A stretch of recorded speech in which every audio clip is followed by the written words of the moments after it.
I laughed at my sister's tragedy and now I'm uninvited to the baby shower I'm planning for her. My sister is due after in early January and we're planning her baby shower for early December.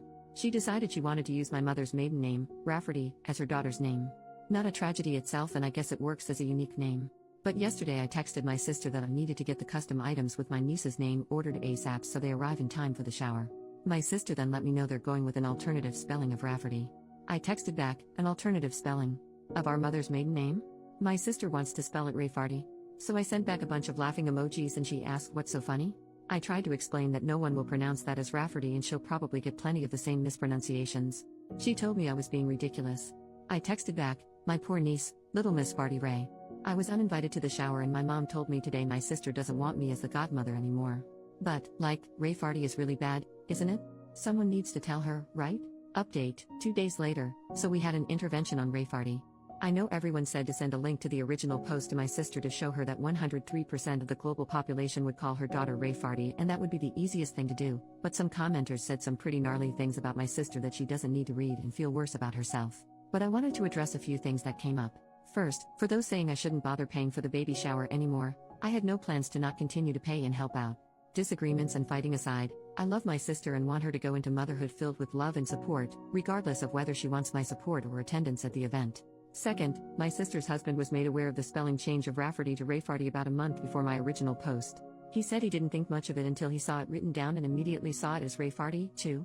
He said her emotions had been getting worse throughout the pregnancy and he didn't know how to approach her about going back to the original spelling. He had hoped that when she gave birth, all the hormones would somehow leave her body, she'd come to her senses, and it would be a non-issue. Third, a lot of you were lumping my mom in with my sister and said some pretty horrible things about her too.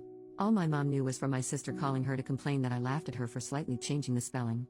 My mom just assumed it was a minor change like Rafferty until I told her to grab a pen and paper and I'd spell it out for her. Once she saw it was Rayfarty, she was team save this child. Now for those of you who told me I didn't have any tact and my reaction was mean, my reaction was because 1, people would call the poor girl Rayfarty her entire life for the sake of my sister being quirky. 2, pregnancy brain aside, surely my sister would realize her child will be called Rayfarty once it's pointed out, have a laugh, change her mind, and this will end up being a funny story to tell at her daughter's future wedding or something. And 3, my sister is a bit of a joker, so I also initially thought she was just pulling a prank or joking. But if she was joking, she took the joke really, really far. She spent $400 on a mural painted on one wall in the nursery. She wanted to debut the finished nursery to everyone at the baby shower, including her husband, who was forbidden to see it beforehand, that had Rayfarty incorporated into it that now needs to be repainted. She also bought herself a birthing gift. Is this even a thing? She'd have my brother-in-law present to her in front of everyone at the hospital, a $900 gold bracelet with RAEFARTY charms. The baby book also has Rayfarty embroidered on the cover. I contacted my sister's best friend Katie, not her real name, if my sister has told her anything about the spelling change. She found out about Rayfarty after the blow-up with my sister, as my sister wanted to get Katie on her side. Katie, who's a teacher, was equally horrified about the spelling and told me this is the worst attempt at a creative name she's ever seen. The intervention of sorts, the farty party, if you will, included me, my sister, her husband, his mother and father, my mother, and Katie. My sister refused to believe anyone could possibly see Rayfarty as Rayfarty and that we were just mad that she was taking creative license and that everyone does that nowadays. My sister said children are not that cruel to bully her daughter for her name, and Katie said plenty of kids are cruel enough and the others would join in so they're not singled out themselves. My sister countered that as long as all the adults are pronouncing it correctly that it'll be no problem, and Katie told her that not only would the adults not know how to pronounce it to begin with, but that as long as fart is in the name, kids will latch right onto that. I was happy Katie was there because she shared interesting names her students have had over the past few years, so I knew her opinion on this would probably be the only one to sway her. My sister cried for about 10 minutes and finally agreed to entirely change the name because even Rafferty was tainted because we had all ruined it for her. We told her to take her time to consider a new name. She told us she still wanted to honor my mother and she suggested she'd combine my mother's first name with her mother-in-law's name, and created a name on the spot that included a crass term for a lesbian. When my mother pointed that out, she started crying again and accused us of not letting her be a mom, and her husband suggested we leave it for now and we should all go and give her space. It's been radio silence until my sister texted me a couple of hours ago that she and her husband landed on Theodora and she is absolutely in love with it.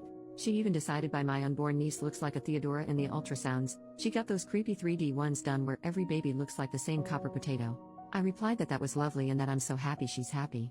It's not my taste, but at least it's not Theodoru or some crap like that. So there you go, my niece has been saved from being called Rayfarty.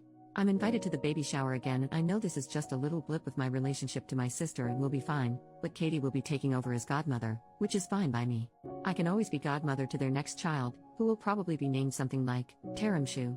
Thank you all for seeing the same thing I did and letting me know stopping Rayfarty from coming into existence was the right thing to do. New update, 1.5 months later, Rayfarty has made it to the party.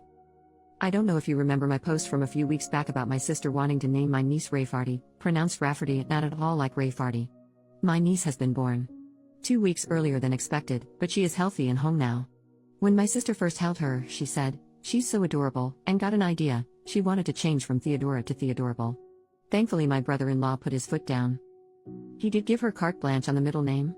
When it was supposed to be Rafferty, they went with Rose to counterbalance Rafferty being different.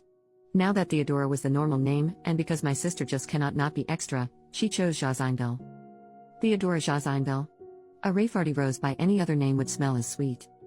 We are not from Florida. My brother-in-law is not from Florida. I don't think my sister's ever been to Florida, much less to Jacksonville. I asked her how she came up with it and she said she always liked geographical names, which is news to me because I specifically remember a conversation about names months ago, and she said she hated when parents name their kids place names like Camden or Brooklyn because they're trying way too hard. But you do you, Rayfarty's mom. Also, our city has a pretty sizable Polish-American population and people will certainly try to pronounce it like it's a Polish last name, but at least the craziness is confined to the middle name. And there's no gas or slurs involved. Relief comment, does your sister understand the legacy she has created? OP, a few people know about the post, but I don't think she does. Or is too embarrassed to admit she knows. But she's not really on social media much except for water talk vids. Water talk is people sharing recipes for like flavored water. But sometimes no water is involved or is a monstrosity posing as water. Curtis Connor did a video on it if you want to find out more. But regardless, it's certainly a more niche community.